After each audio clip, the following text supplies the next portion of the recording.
বন্ধুগণ নমস্কার। প্রথমেই আপনাদের অনুরোধ করব আপনারা আমার এই চ্যানেলটি সাবস্ক্রাইব করবেন।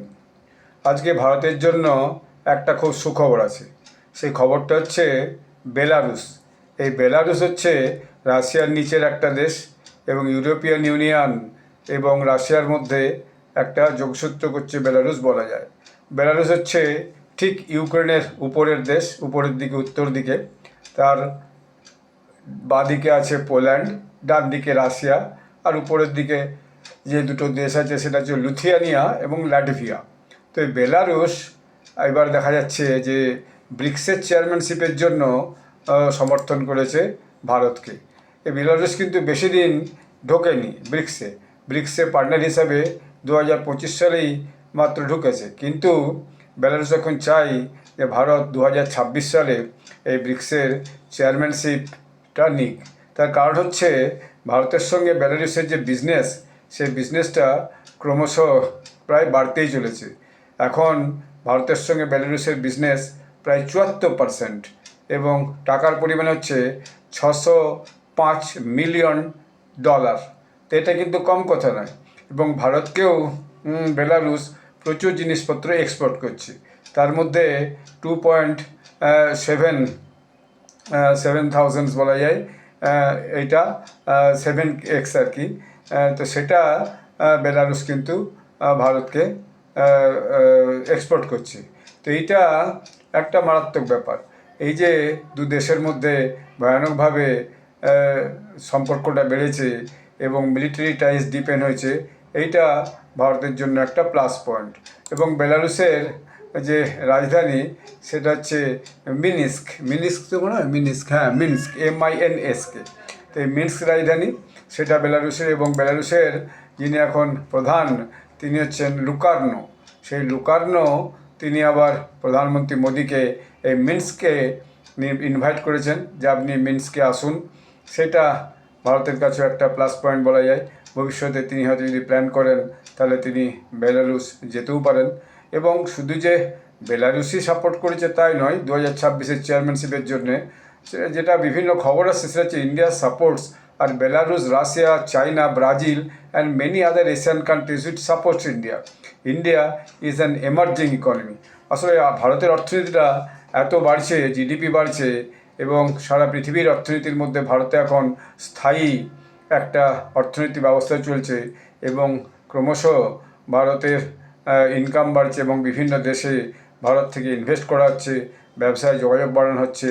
এইটা আসলে ভারতের ইম্পর্টেন্সটাকে আরও বাড়িয়ে দিচ্ছে, যেখানে অন্যান্য সব দেশেই একটা মন্দাবস্থা চলছে। রাশিয়া ইউক্রেনের সঙ্গে যুদ্ধ করছে, চায়নার যে হাউজিং সেক্টর ছিল সেই হাউজিং সেক্টর একদম বসে গেছে বলা যায়। তারপর চায়না পাকিস্তানে সিপ্যাকে বা রোডস অ্যান্ড বেল্টে যাই বলুন না কেন, যে টাকাটা ইনভেস্ট করেছে প্রায় $30 বিলিয়ন, সেখান থেকে 1 পয়সা ফেরত পাচ্ছে না, তার সুদও পাচ্ছে না। উল্টে পাকিস্তান এখন আমেরিকার সঙ্গে তাদের বন্ধুত্ব বাড়িয়েছে, এটাও চীনের কাছে একটা বড় সমস্যা। এবং যে পোর্ট যেটা দিয়েছিল কাদার পোর্ট, সেই পাকিস্তান দিয়েছিল চীনকে, সেখানে চীন কিছু কাজ করতে পারছে না, কারণ সেখানে সেটা বালুচিস্তান অন্তর্গত। সেখানে অবিরত বিভিন্ন রকমের উগ্রপন্থী হামলা হচ্ছে, চাইনিজ ইঞ্জিনিয়ার দিকে বিভিন্ন জায়গায় আক্রমণ হচ্ছে পাকিস্তানে। সেটা যে শুধু বালুচিস্তানে যে তাই নয়, দেখা গেছে করাচির এয়ারপোর্টেও চাইনিজ ইঞ্জিনিয়ার দিকে হচ্ছে যে হত্যা করা হয়েছে। ফলে চীন পাকিস্তান নিয়ে খুবই উদ্বিগ্ন। তো এরকম একটা অবস্থায় সবাই চাইছে ভারতীয় আগামী দিনে ব্রিক্সের যে চেয়ারম্যানশিপ সেইটা নিক, এবং এটা ভারতের কাছে একটা প্লাস পয়েন্ট।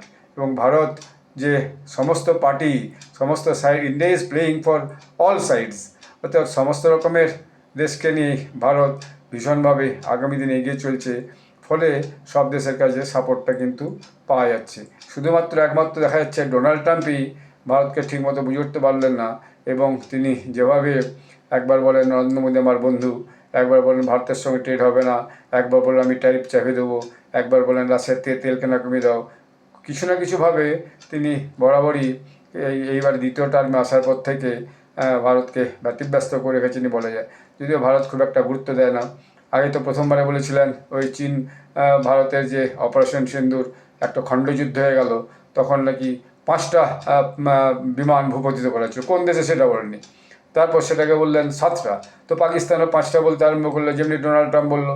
তারপর সেটাকে বললেন 7টা, তখন পাকিস্তানও 7টা বলতে আরম্ভ করলো। গতকাল না গত পরশু সেটাকে বলছে 8টা। এখন পাকিস্তানি মস্ত বিড়ম্বনায় পড়েছে, ডোনাল্ড ট্রাম্পের কথাকে সমর্থন করে না নিজেদের স্ট্যান্ডে ঠিক থাকে। এখন সে প্রথমে 5টা বলা পরে শাহবাজ শরীফ বসে থেকে 7টা বলেছিল, এখন 8টা বলতে নিজেদেরই লজ্জা হচ্ছে। এখন এটা পাকিস্তানের একটা কালকে চ্যানেল দেখছিলাম, বলছে এটা কি মানে পাকিস্তানকেও ভিন্নভাবে ডোনাল্ড ট্রাম্প বোলিং করছেন, অথবা তিনি আগে কি বলেছেন এখন কি বলছেন সেটা কি ভুলে যাচ্ছেন, মেমোরি কি লস হচ্ছে। তো এইরকম সেই ডোনাল্ড ট্রাম্প ছাড়া বাকি এই যে সাউথ এশিয়ান দেশগুলো, তার সঙ্গে বেলারুস, রাশিয়া, চায়না, ব্রাজিল, এরা ভারতকে এখন ভীষণভাবে সম্মান দিচ্ছে এবং ভারতের আগামী দিনে ব্রিক্স চেয়ারম্যানশিপ পেলে নিশ্চয়ই ভারত সব দেশের জন্যই কিছু করবে। ভারত কোনো দেশকে আক্রমণ করে না, ভারত কোনো দেশকে ধমকায় না, ভারত সব দেশকে বিপদে আপদে সম্পদে সবসময় সাহায্যের হাত বাড়িয়ে দেয়। এটাই হচ্ছে ভারতের সবচেয়ে বড় গুণ। বসুধৈব কুটুম্বকমে বিশ্বাস করে ভারত, সেই জন্যই বেলারুস দেখেছে যে এটা তার কাছে খুব গুরুত্বপূর্ণ। ফলে তিনি লুকাশেঙ্কো, যিনি এখানকার প্রধান, তিনি প্রধানমন্ত্রীকে নিমন্ত্রণ করেছেন। আগামী দিনে প্রধানমন্ত্রী গেলে আরও কত রকমের ট্রেড ডিল হবে, আরও কী কী বিষয় নিয়ে আলোচনা হয়, সেটা দেখার জন্য আমরা অপেক্ষা করব। ধন্যবাদ।